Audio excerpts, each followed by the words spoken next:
Writing is about the process. It's about listening and recognizing remnants of your story in the stories of others. When we share our stories with each other, we share the resonance of the human experience. The By Firelight podcast is your invitation to join our circle, a circle of writers, poets, seekers, and storytellers as we capture our living in words. This multifaceted living with joy, grief, love, growth, and loss is shared among us in your legacy, your story. The things you choose to do with your days as they unfold matter here. I'm your host, Betsy Delzer. I'm many things, but in this gathering, I'm a painter, poet, and writer, and I'm honored to be your guide through these episodes.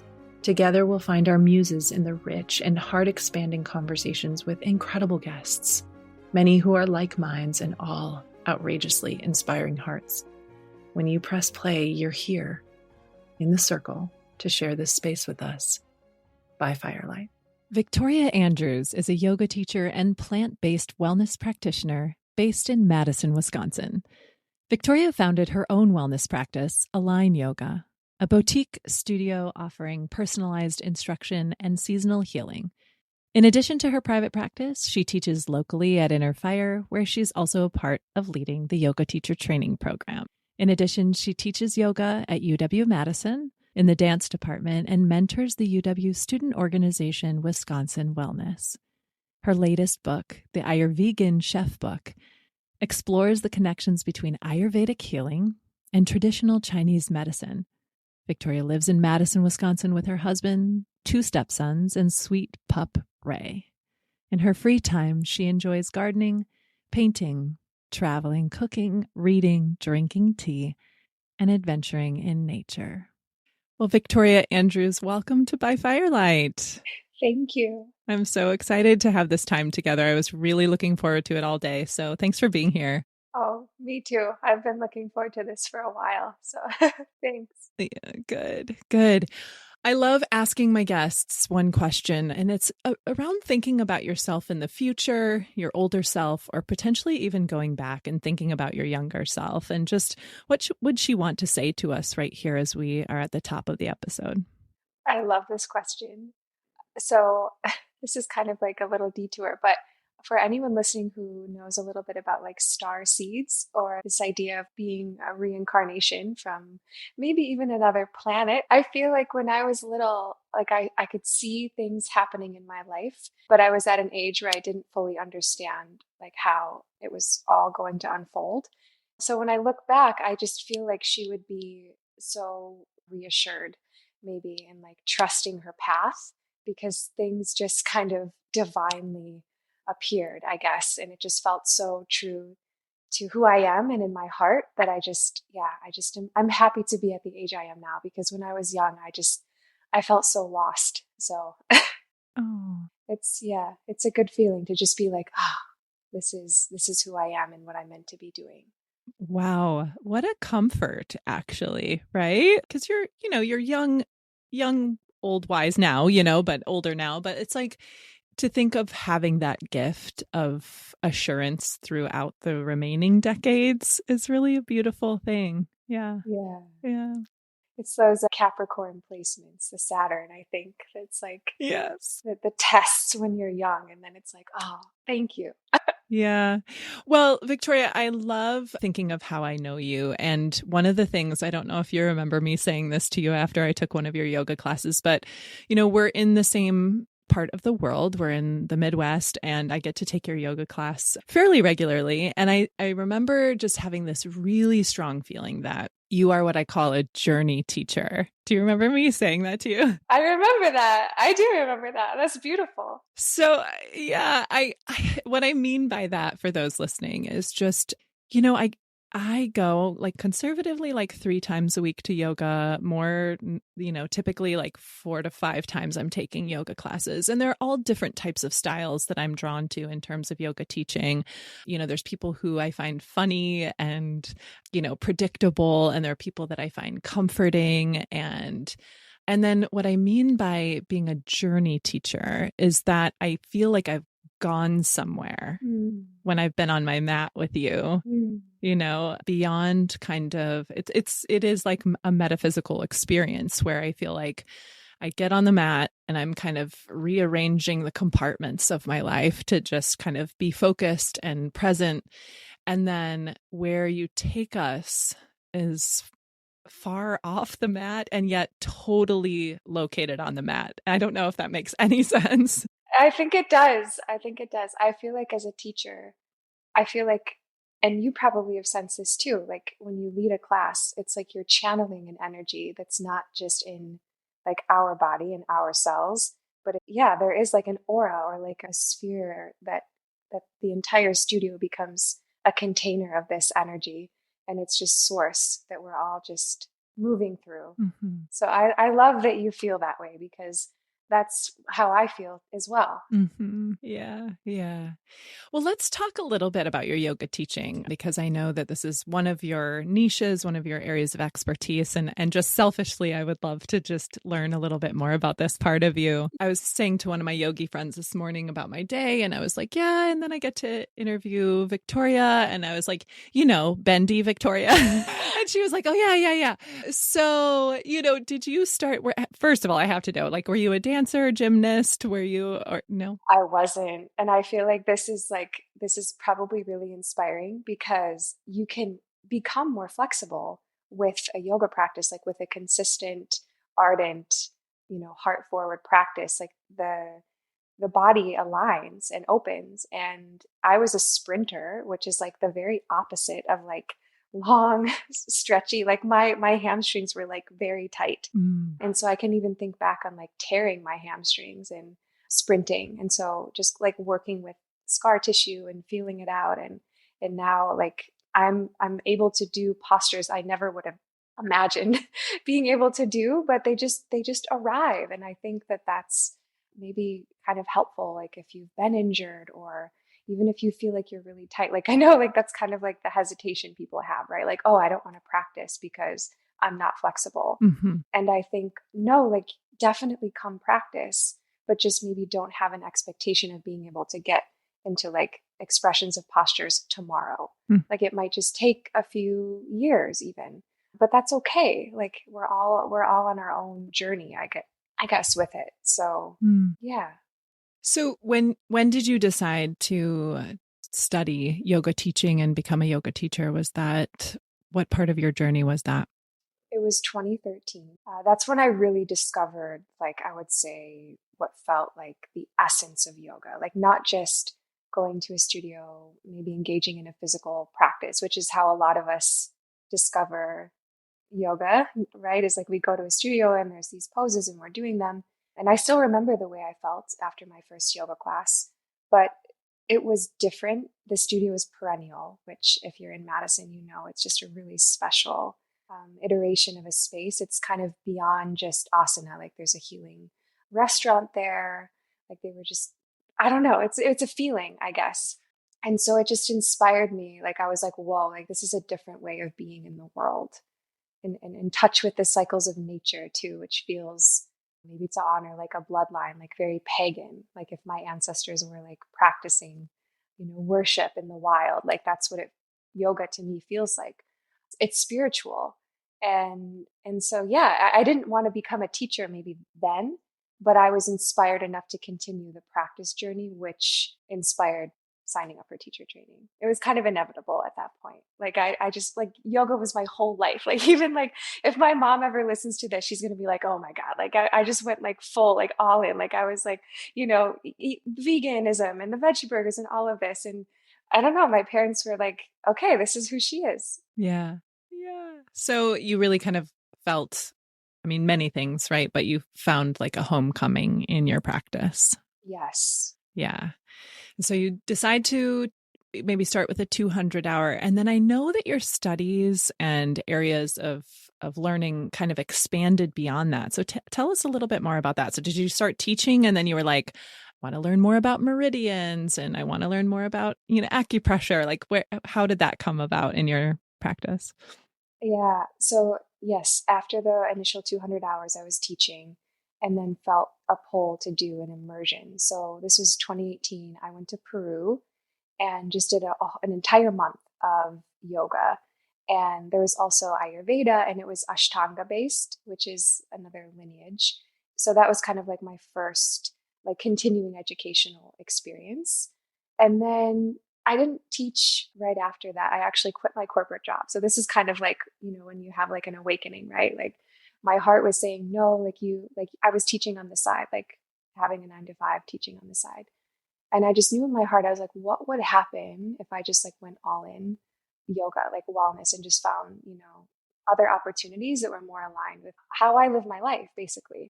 And then COVID happened, which is kind of a blessing because we're all just like thrown into like going even deeper into like soul search mode. Mm-hmm. And that's when I met my teacher, was during COVID. She's an acupuncturist.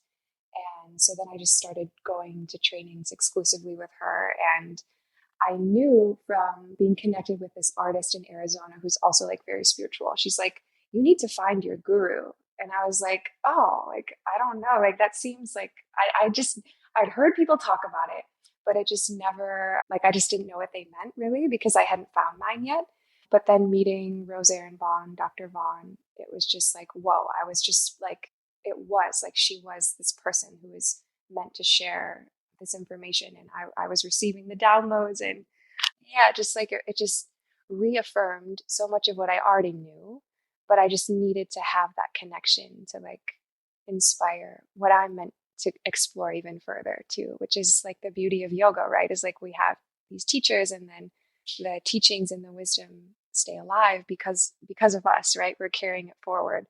So yeah, so I was really blessed, if I could say that, to find her when I did, because I was ready to go deeper. Did you say you found her in COVID?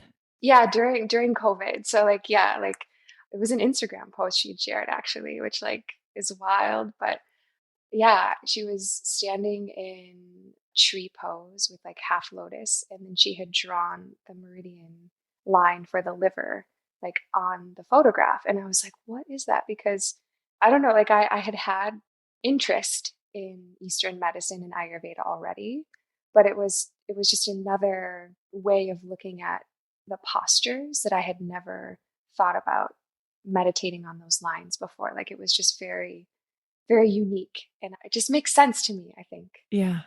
So you see this Instagram post, but fill in the gaps a little bit. Did you end up going to like a training with her, or? Yes. And I like, that's very me. Like I think I just get like inspired. Like same with Peru too. Like I had like my astro chart, and I saw a line, like my Jupiter line going through the Andes. I was like, okay, yep, Peru's on that line. Like, let's go. It was just like probably kind of unhinged, but like, I don't know. There is like a compass that we all have. Like the heart is a compass, and it was like pointing me to go to Woodstock and train with her. And I was like, wait, like as soon as I found out she was in our country, I was like, I'm so there. Like I would have gone anywhere in the world to train with her. But the fact that she's like in the US was like, it just made it easier, I guess. Wow. So you go to Woodstock, and was it like a period of time or like a specific like training container type thing? Exactly. Yeah. So I did Meridian training level 1 and 2, and those were like both in the fall. Like one was in September, and then the other one was in October. So I did one in 2022, the other in 2023. And then I went back again because she had a Hatha Pradipika and Sutras intensive. And I was just starting to teach at the university. And I knew that I needed to weave in like more of this academic piece or philosophical piece for this course. Like it's a college level yoga course. And so I was like, well, maybe like going to explore the teachings in this way will kind of offer those pieces that I was looking for to share in a more academic setting. So then after level 2, I was still like, she has all these trainings that she's doing. And I saw that she was offering a Yoga Sutras, which is like this very sacred text that we all learn about in yoga teacher training, but then also the Hatha Pradipika, which is more from like the posture side, or like when the yogis compiled like the asanas that they were working with to channel the energy of yoga. So it's like maybe the first compilation of like specific poses available. So like it kind of runs parallel with the sutras, and there's a lot of similar wisdom contained in both. But the intensive is like practicing a sequence inspired by the Pradipika and then going into more lecture, like what are the sutras and like how do we practice them in daily life, and really discussing it too, like in a group setting, which I love about these trainings is like it's a lot of yoga teachers and then Rosarin. And yeah, it's just really unique to kind of listen to like how other people interpret like the same sutra that, you might interpret it differently. So that was a great experience and really timely because I was just starting to teach at the university, UW-Madison, like a college level yoga course. And so I was like, well, I definitely want to teach them asana, but I want them to read these texts. And so it just kind of put everything together into this beautiful little package where like I was like, okay, if it's an academic course, like these are the books, and then we'll just practice the postures, but then they can have a deeper understanding of like, well, why would we practice like a twist? Or like what is Matsyasana? Like what does it mean? Like where did it come from? And so like the text just explains it all, which is helpful. Yeah. I'm thinking about just your experience of being a yoga teacher and the sort of twists and turns your path has taken. Would you say that these trainings have been a vital instrument in the teacher that you are today? Oh, for sure. Definitely. And especially like meeting, like not to like go overboard with like the guru worship, because like the point of a guru is to like awaken the light in your own heart. And that's exactly what Rosarin was for me. She was like this beacon. And I feel like that wisdom of Eastern healing is so needed in the West. Like we have this very like natural tendency to kind of like break things down into different parts. And yoga is this like holistic way of healing. And it is self-healing, which is like the whole system. Like her website is the Science of Self Yoga. So it's like how do we as yogis, not even as teachers, but as practitioners, how are we able to heal and bring the body back into the state of one? And it's ironic because we're separating everything to get back to that central place. Sometimes it's like, well, how does that make sense? And it's like, well, it just does. Like you just feel it in your body when you meditate and go deep enough. It's all there. Yeah. I think maybe one of my last kind of yoga specific questions, which I know that it blends into sort of everything that we're talking about. But one of my last questions is, I feel like you're so creative. I mentioned you being a journey teacher. How do you create a class? Like, do you start in your home studio, like building sequences? I remember asking Hope Henley once the same question. She's a beloved yoga teacher from Inner Fire who moved south. But I asked her and she was like, honestly, I ask my body what would feel good and I go from there. Yeah. And I'm like, I loved sort of the simplicity of that, but I would be so curious. And I know that the people that are drawn to listening to this would probably find this really interesting too. How do you build a class? Yeah, I start with the seasons and with the wisdom of Chinese medicine. So the meridians that are emphasized, like in the winter, we're just coming out of the kidney bladder time. So it's a lot of like introspective long holds, and especially like soothing the back body line. And then thinking about like the earth, like it's barren in the winter and like the energy's in the seed, like deep in the earth, it's in the roots. So just like honoring that and holding the poses longer. And then now in the spring, it's like the energy's kind of quickening. So it's thinking about like, okay, let's spring up to the top of the mat.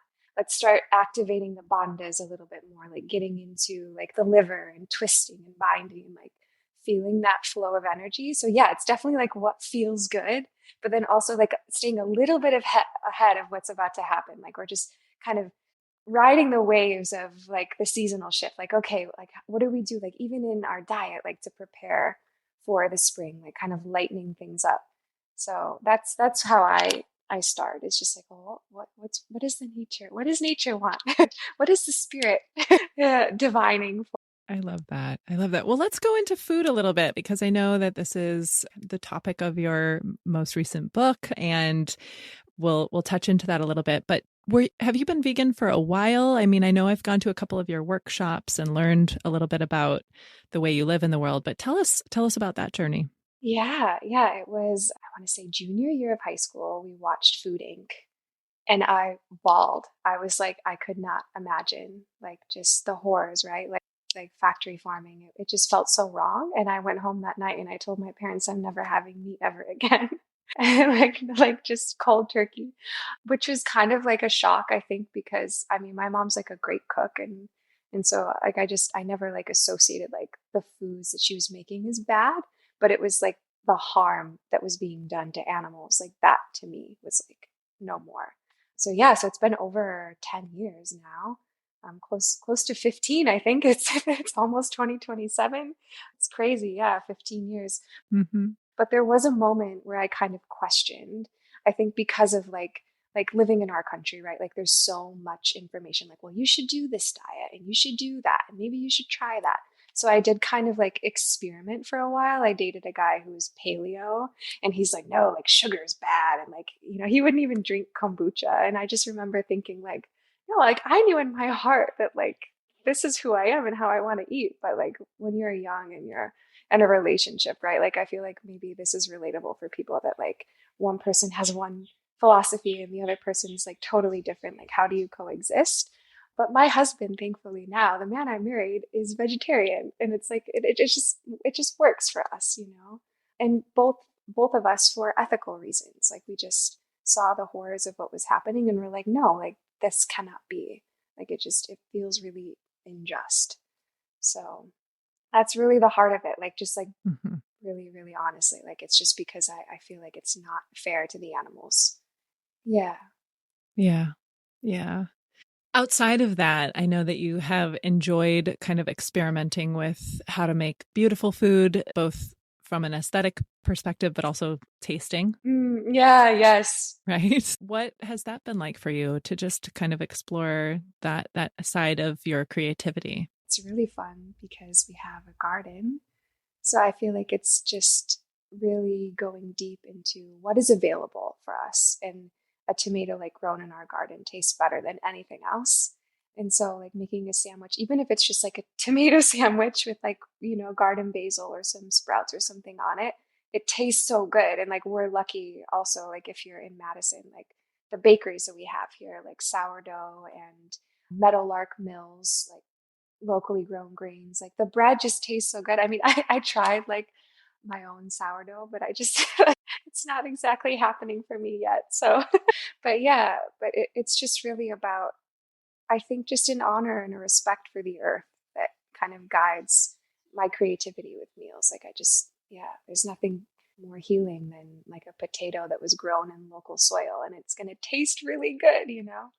All right, well then let's venture down this road. I think when I first started following you, it was several years ago. It was before you met Terry, and it was before that's the husband, aforementioned husband, Yes. who I also know in town, and I feel like there was an era where maybe you were doing some like painting and jewelry. Like creativity has just always been something that comes to mind when I think of you or when I pop on your Instagram or whatever. So I know you have this deeply rooted artist in you that is now coming out through this cookbook that you've just created, right? Absolutely. Yes. Yeah. So you've merged all these art forms and now we have something to hold in our hands to guide us. But tell us about this. It's the Ayurvegan Chefbook. Yeah, so a little play on like Ayurveda and then vegan. So yeah, the Ayurvegan Chefbook. And then it's definitely like a chef book because I know so many people like you don't always have to cook with a recipe. Like I feel like for me, and this is like a direct quote from my mom, is like a recipe is just a guideline. Like it's just like the framework. And then you go and you like follow your heart and make it your own. So it was actually really hard to write this book because I'm like, okay, I definitely need like somewhat of a recipe. So it's like me like in the kitchen, like making it and writing it down and then referring back to like, okay, well, what would someone really need to know so that it turns out? But then also like the preface is basically like, you don't need recipes to make healing meals. It's really more about just choosing the best ingredients in season and then following the healing wisdom. So it's really more of like a workbook and inspiring people to create their own recipes and ideas with the healing guidance or with the Ayurvedic wisdom. Mm. How did you get the idea to create this? Did it land kind of like, or has it been a long dream, or tell me about that? Yeah, I feel like it was 2022 and I was doing a lot of watercoloring. And I feel like it was the summer where like we had some really bad wildfire smoke. So we couldn't really leave, like we couldn't even really walk our dog for like all of June. And I feel like I always really get the urge to paint like as soon as school's done. And like I have all this time and I'm like, oh, I just want to paint. Like I don't want to go anywhere. I just want to paint. And I was like, oh, like I was painting a lot of like the foods that were in season, like asparagus and lemon and peaches. And I was like, oh, like I just need to do a cookbook. And on Pinterest too, I had seen like just little posts of like recipe cards. And I was like, oh, I could do that. Like I could do like a book of like, watercolor and the healing with food. And so I was just, yeah, I just felt like it was time to like put together all of the recipes that we've been making and that I return to every season and yeah, make it a special book. Mm, I love that. Tell us how it's like audibly kind of walk us through it. How is it laid out? Is it, I mean, obviously there's this seasonal piece. How is it structured? It starts with this idea that there are two distinct chapters of the year. If you live somewhere where we have the four seasons here in the Midwest, but you could apply this anywhere. And I think this is really what I was passionate about combining is the science of Ayurveda, where in India, like they have a rainy season and maybe a hot and dry. So there are kind of like two distinct seasons. In Chinese medicine, they have all of the seasons very similar to what we have in our country. And so I was kind of thinking, well, there's so much wisdom from each of these systems. Let's put it all together into one and make it local to where we live, because that's what Ayurveda is. And so, yeah, so it just starts with this idea that there are two sections of the year. One is more yin. So we're thinking the autumn and the winter, conserving energy, more root vegetables, things that we can store, squash, carrots. And then when we transition out of the winter, it's more of this yang energy. So we're eating more sprouted foods, maybe, foods that are cooked not as long as in the winter time, because they still have a little more brightening. It's just a little bit better. It's more aligned with what's happening in the body. So that's really the introduction, is thinking about the way we prepare our foods as the healing and like synthesizing or distilling the nutrition in a certain way that imbues the energy that we need for the season that we're living in. Hmm. And then, yeah. And then from there, it just goes into like visuals, because I'm such a visual person. Like how would you organize, like, it's like a triad, like the Olympic symbols, like there's like an overlap in between, and then the distinct compartments where you have, okay, summer foods like raw vegetables and fruits and more like hydrating foods. And then in the winter, yeah, back to just like the root vegetables, more salt as well. That's good for building yin. But like food is for the blood. I always think about that, like food for the blood, because that's where the healing begins. Is you nurture the blood, and then the blood travels all throughout the body to heal and restore balance. Mm. As you're talking about that, I feel like, and you're my first cookbook author, so I'm excited. I mean, I had somebody who created a recipe book of like floral bouquets, but that's a little different, right? So this is this is for consuming and thinking about food. And I'm just wondering, like, what do you think that we, just generally speaking, in maybe the United States, what do we get wrong about how we eat and our food and how we consume? I feel like we've sort of lost our way with community, and maybe not even in Madison, because I feel like we're really connected to our local farms.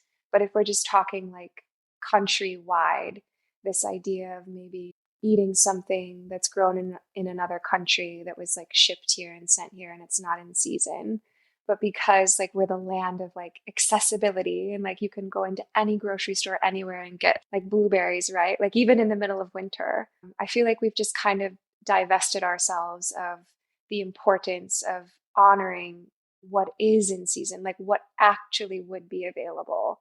So like drying fruit, like maybe when it was in season in the summer, like freeze drying it and saving that and like eating that throughout the winter because it's still like local. It was locally grown and yeah, just supporting that idea and maybe it's not realistic because we have a global population to feed, but I feel like it's so important. Like even if you can only grow like a small little pot of tomatoes, like return to that relationship and like honor that relationship because I feel like it's so important.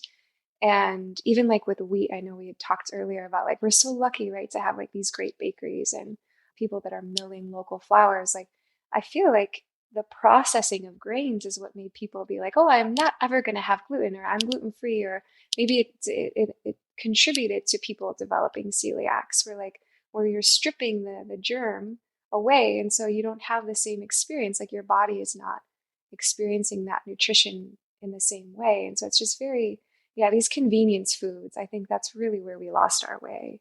Just making foods Franken foods. I love that term. It's like I don't want to be a Franken person, so why would I eat like Franken foods, you know?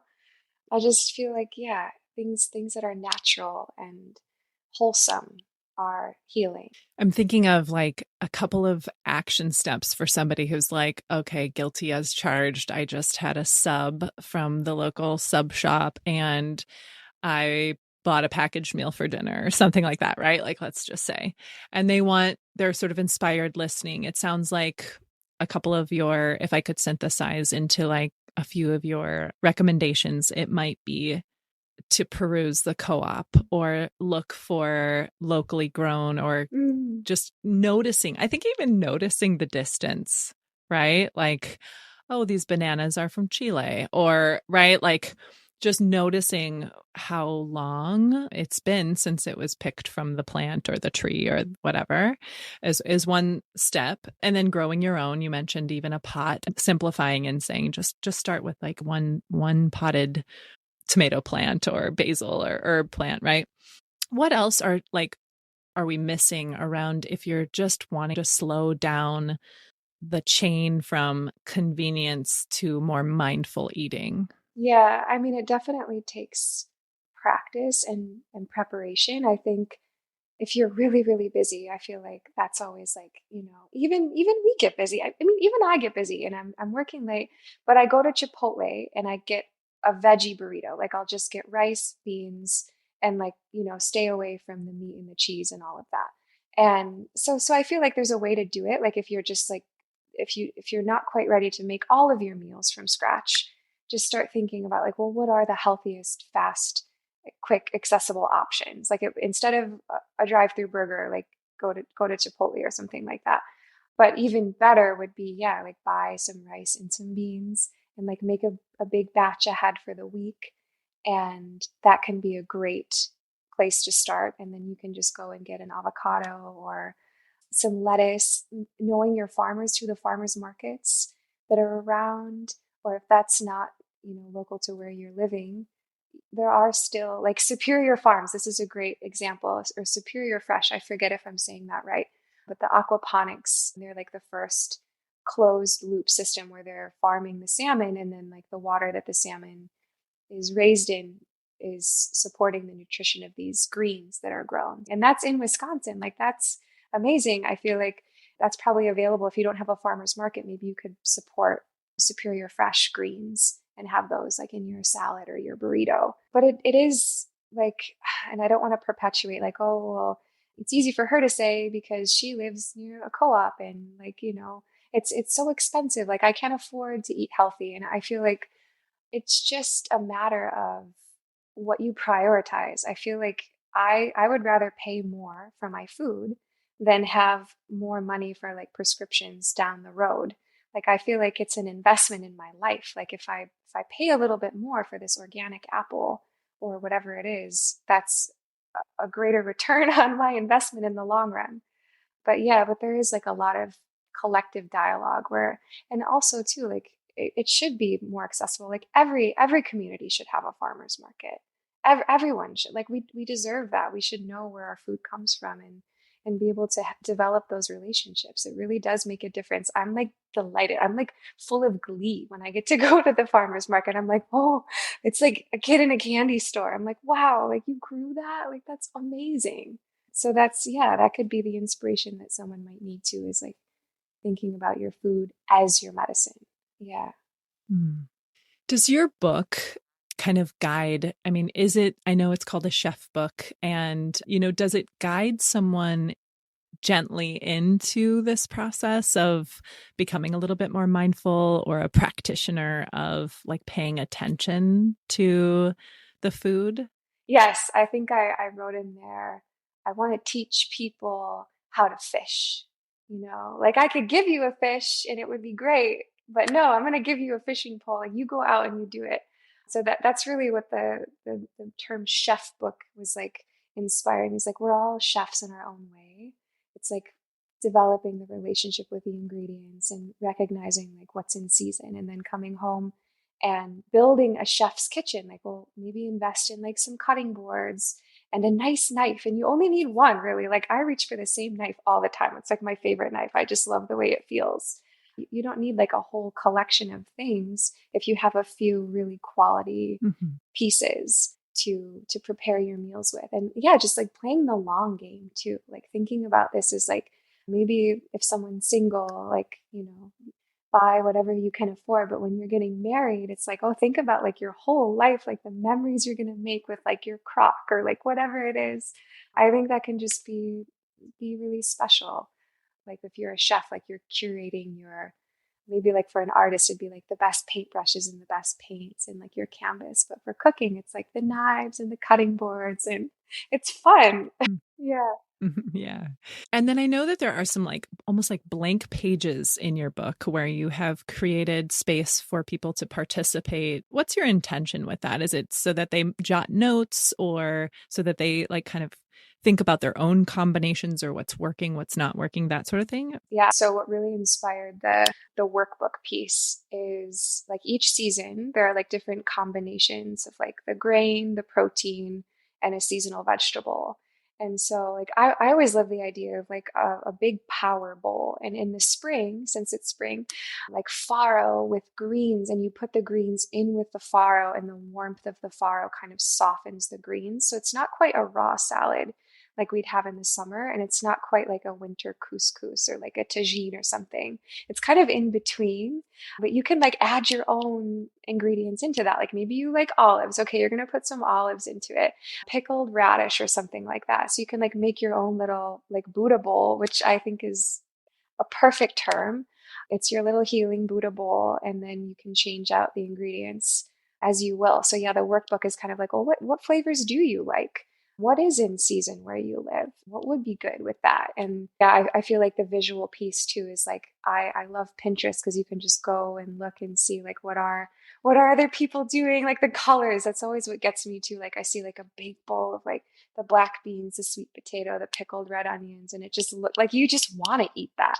Like it just looks like healing. Mm-hmm. So yeah. I think the other question that I may have even asked you in a workshop setting before, but I'm curious about, I feel like there's so much information out there, especially sort of targeted to my demographic, which is, like perimenopausal, menopausal women. And the name of the game is protein. It is just like all over the place. And there's some amount of like indoctrination that there's just no way to get that without animals.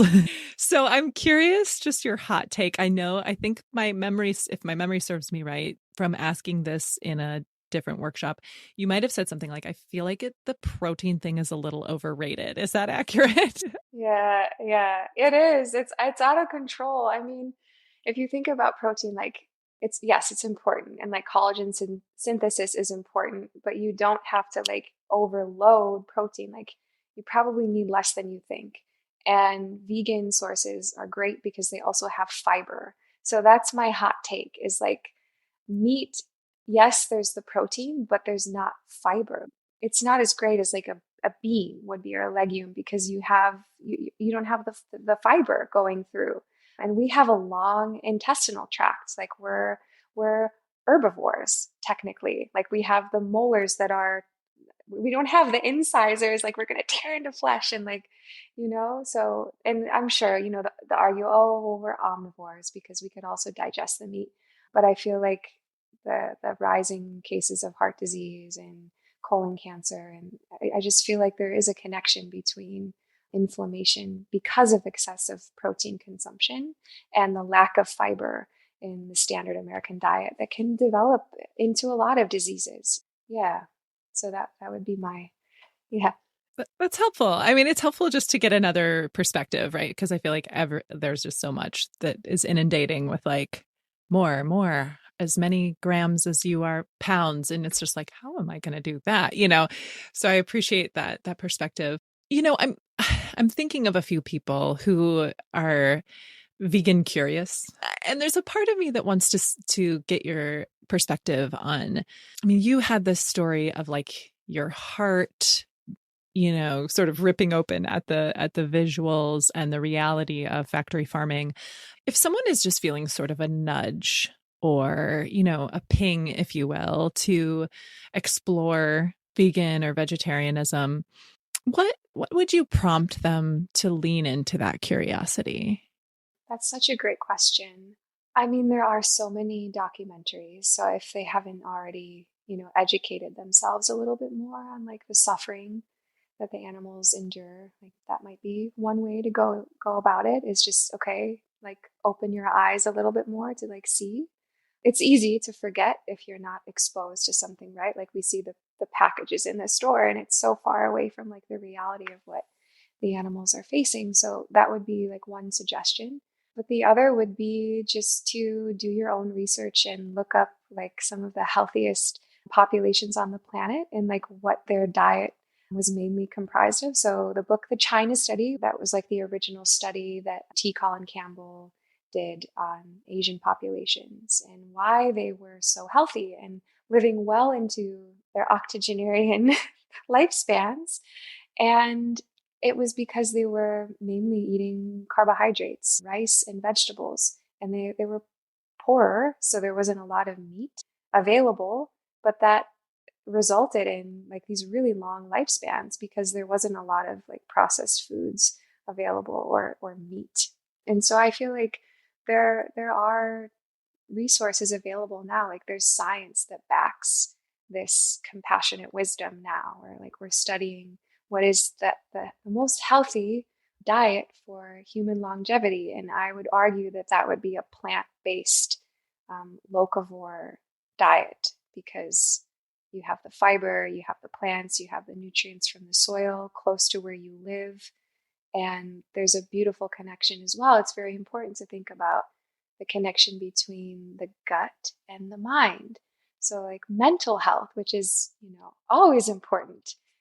And I feel like that might be the missing link, is like if we're eating better, then we're feeling better. And then there's just less of a disconnect where we kind of stay in that loop of like constantly searching, like what's going to make me feel better? Well, maybe start with foods. So if someone's vegan curious, I would say, just give it a try. Give it a try for a month and see how you feel. And I guarantee, I mean, I don't want to guarantee, but I would imagine that they would feel better and maybe continue with it. And does your Ayurvegan Chefbook, could that be one of the tools or a guide for someone who is curious about that? Yeah, I would love if someone was inspired. I also have free resources on my site too. Every season I update what I'm eating, what's in season, the wisdom behind it, so that those are all also available. But yeah, I'm really proud of this book, and I feel like if it helped even one person explore this connection between plants and eating in harmony and Ayurvedic wisdom and in the yoga community, we know what Ayurveda is, but just, kind of bridging that final step between the ancient wisdom and modern times. That's my hope with this book. Oh, that's just gorgeous.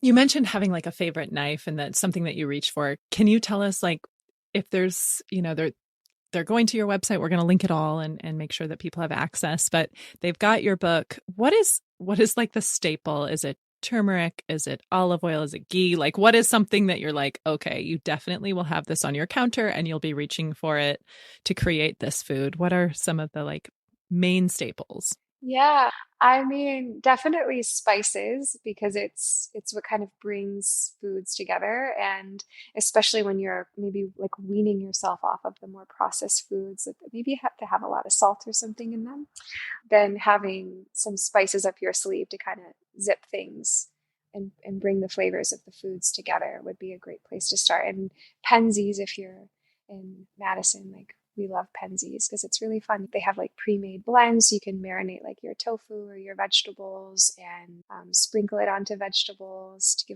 give them a little more flavor. So spices, I feel like that's like a really important element, and to collect them too over time. Like you don't have to go out and like build a whole spice cabinet all at once, but just think about like what are some of the flavors. Like for me, I love in the spring raw garlic. There's like a spread at the co-op that you can like mix into certain things to make like dipping sauces. So like figuring out like the flavors that you really love, like savory, sweet, spicy, whatever it is, and then like look for spice blends that have like maybe it's a citrus, like an orange peel or something in there that you like.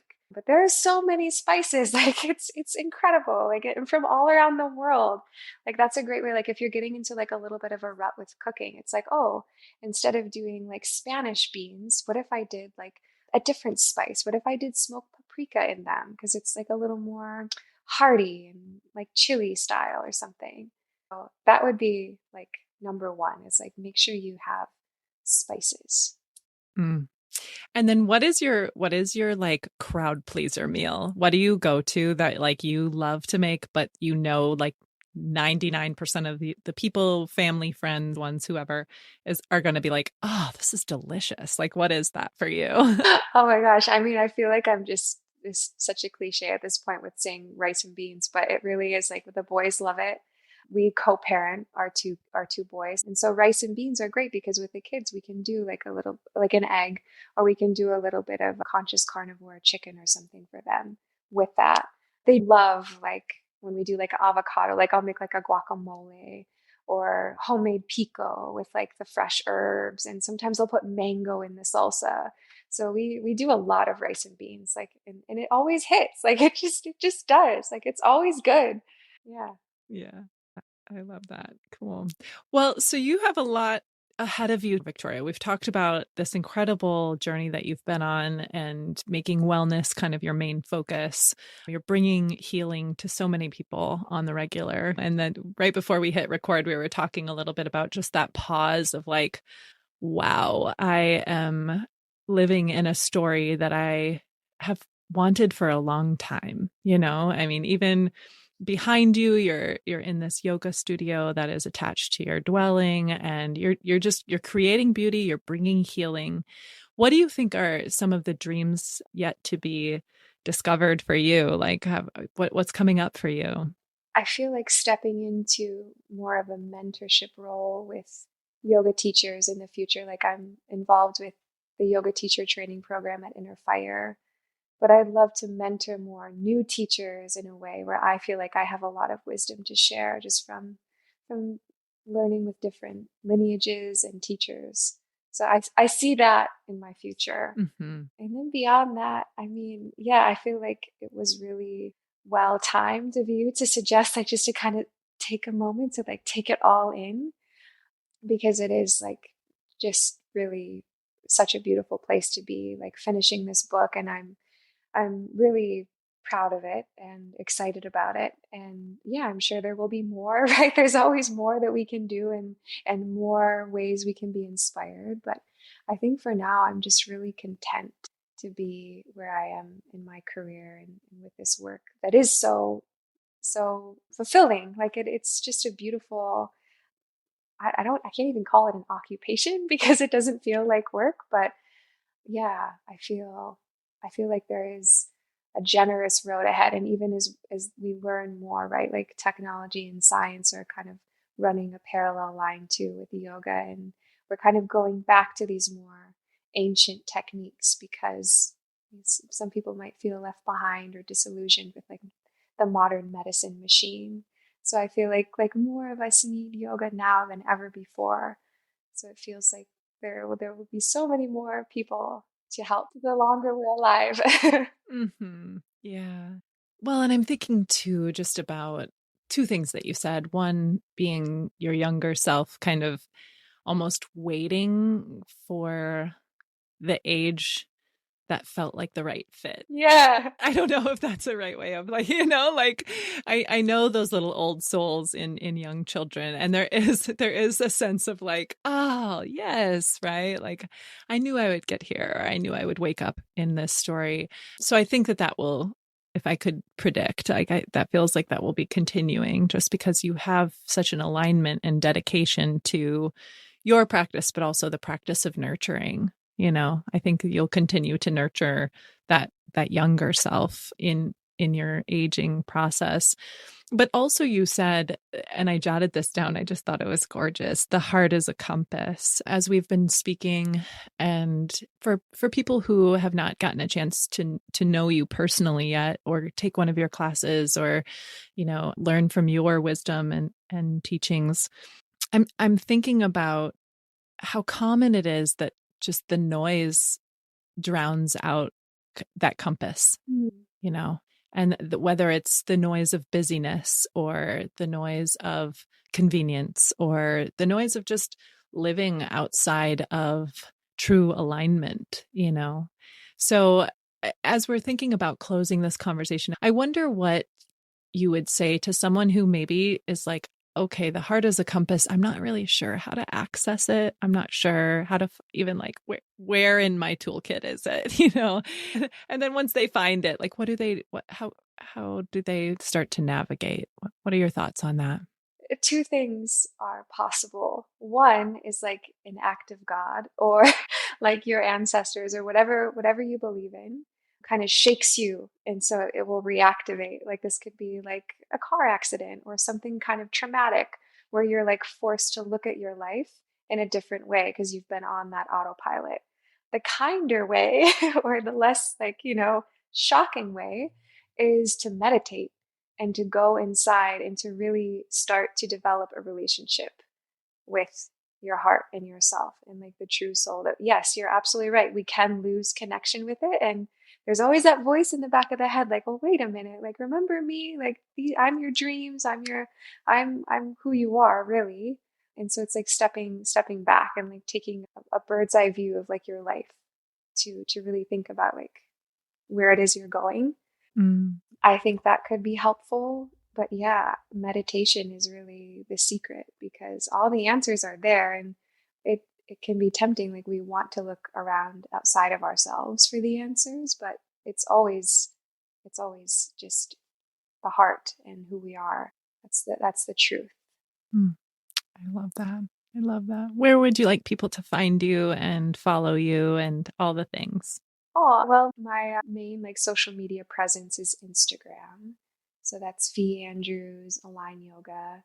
And then that will link you to my website, my YouTube, all of the things. And I teach locally, so you're always welcome to just pop into a class. All that information is also on my website. So I hope that inspires.